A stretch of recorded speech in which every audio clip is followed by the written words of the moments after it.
착상이 잘 되게 하는 방법으로는 거꾸로 누워 있거나 몇 시간 이상 계속 누워 있는. 안녕하세요. 산부인과 임수연입니다.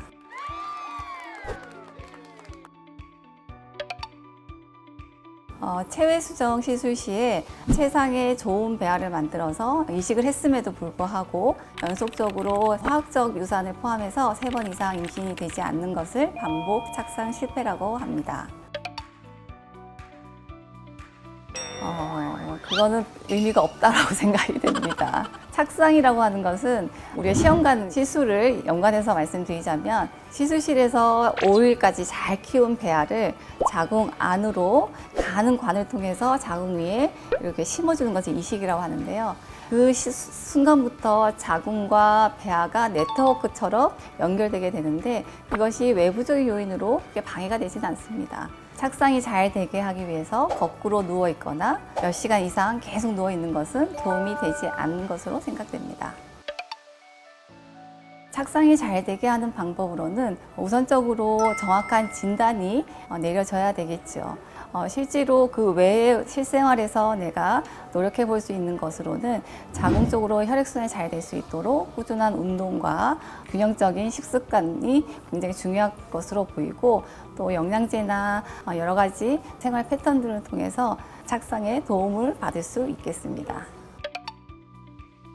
있을 수 있습니다. 남성 요인 중에 기형정자증이 심하거나 정자의 양이 급격히 감소되어 있는 경우에는 우리가 수정을 시켜보면 배아 분열이나 배아 발달에도 문제가 되고 실제로 착상 전 유전자 검사를 해보면 비정상적인 염색체를 가진 배아들이 많이 나오는 경우도 있습니다. 그래서 착상 실패가 예전에는 여성의 주된 원인이라고 생각했겠지만 현재는 여성 쪽, 남성 쪽 요인을 다 복합적으로 생각하기 때문에 남성분들도 정자의 질이나 기능을 위해서 많은 노력이 필요할 것으로 생각됩니다. 이유는 여러 가지가 있을 수 있겠습니다. 그래서 보통은 3일 배양해서 넣는 배아, 5일 배양해서 넣는 배아가 있지만 그 이후에는 배 안에서, 자궁 안에서 진행되는 거기 때문에 분열이 잘 되지 않는 경우도 있을 수 있겠습니다. 등급이 좋은 배아지만 염색체 문제로 인한 배아에 문제가 있을 수 있겠고 그러한 경우에는 착상 전 유전자 검사라고 해서 착상률을 높일 수 있습니다. 두 번째 요인으로는 해부학적인 요인이 있을 수 있겠는데요. 자궁이 해부학적으로 기형이 있다거나 아니면 자궁 내벽에 용종, 근종과 같은 혹이 있는 경우에 또 유착과 같이 배아가 유지되기 힘든 환경에 놓여 있을 때는 착상 실패의 원인이 될 수 있습니다.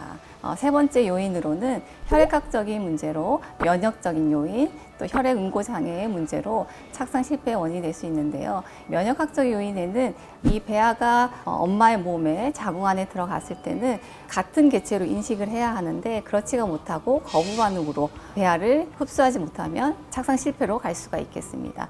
또 배아가 자궁 안에서 혈액순환이 잘 되어서 서로 간에 교류가 잘 되어야 하는데 혈관 내에 응고가 되면서 착상이 되지 않는 원인이 될 수 있겠습니다.